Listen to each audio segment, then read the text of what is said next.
Ya está mi bici, así que ahora lo que falta es empezar a hacer bicicleta, bicicleta, para sacarme los rollitos que tengo en mi pancita.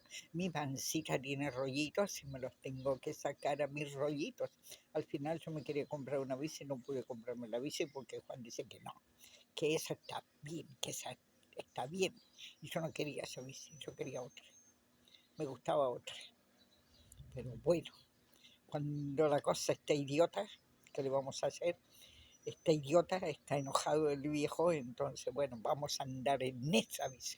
Esta bicicleta es mía, hablando en serio, estaba paviando. Esa bicicleta es mía, hace muchos años que la tengo. Porque yo antes hacía bicicleta y no tenía rollitos.